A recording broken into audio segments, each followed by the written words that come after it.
Good morning students. Gujarati પીરિયડમાં આપ સૌનું સ્વાગત છે. આપ સૌએ આશા રાખું છું ટેસ્ટ આપી હશે. કોઈનો મેસેજ તો આવ્યો નથી કે કાંઈ પૂછ્યું પણ નથી કોઈ. ખૂબ સરસ, મહેનત કરજો, લખવાની ખૂબ જ પ્રેક્ટિસ કરજો. આપણે કાવ્ય 21માં 2 પંક્તિ કરેલી. હવે આગળ વધીશું.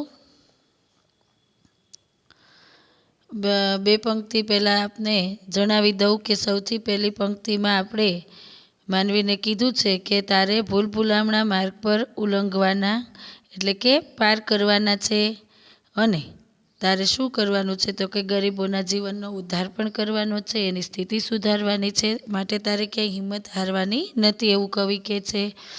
બીજી પંક્તિમાં જીવનના પંથે એટલે કે તારું જે જીવન છે એમાં તને પરિશ્રમ કરતાં થાકી જવાશે, વધતી મુશ્કેલીઓનો તારે સામનો કરવો પડશે, તો પણ તારે સહન કરવાનું છે, થાકવાનું નથી. આમ તું દરેક સંકટ સહન કરી લેજે, એવું કહેવામાં આવ્યું હતું. હવે આગળ ત્રીજી પંક્તિ લઈએ છીએ. જાજે વટાવી તુજ આફતનો ટેકરો, આગે આગે હશે વણખેડ્યા ખેતરો, ખંતે ખેડે એ બધાએ ઓ માનવી, હો માનવી. શું કહે છે તો કે તારે શું કરવાનું છે? આફત એટલે સંકટ. દરેક વિદ્યાર્થી પેન્સિલથી ત્યાં લખશે આફત એટલે સંકટ. તારી આફતના ટેકરા તારે પાર કરવાના છે. જાજે વટાવી, વટાવવું એટલે પાર કરવું. જાજે વટાવી તું આફતનો ટેકરો, આગળ ને આગળ તારે વણખેડ્યા, બંજર જમીન જેને ખેડવાની હોય એમાં સંકટોને તારે ખેડી ખેડીને આગળ વધવાનું છે. ખંતે ખેડે એ બધાએ હો માનવી, એ બધાય તારે મહેનત કરીને ખંત રાખીને ખેડવાના છે. આગળ ઝાંખા જગતમાં એકલો પ્રકાશ જે, આવે અંધાર તેને એકલો વિદારજે, છોને આ આયખું હણાએ હું માનવી.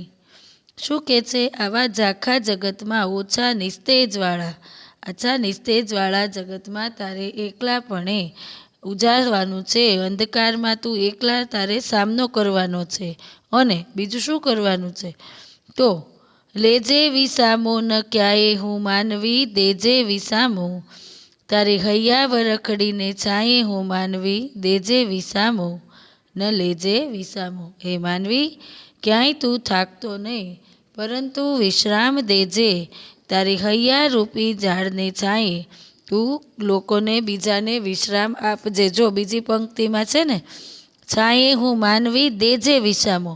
અત્યાર સુધીની પંક્તિમાં આપણે શું જોયું? લેજે વિસામો, લેજે વિસામો એવું લખ્યું હતું ને, ન લેજે વિસામો. અહીંયા કહે છે સામેથી કે તારે શું કરવાનું છે હે માનવી? દેજે વિસામો. બરાબર છે? અહીંયા આપણું આ કાવ્ય પૂરું થાય છે. આશા રાખું છું આપ સૌને સમજાયું હશે. આપ સૌએ આ ફેરબુકમાં લખવાનું છે, અને ફરી મળીશું નેક્સ્ટ લેક્ચરમાં. આપ સૌનું ધ્યાન રાખજો. ધન્યવાદ.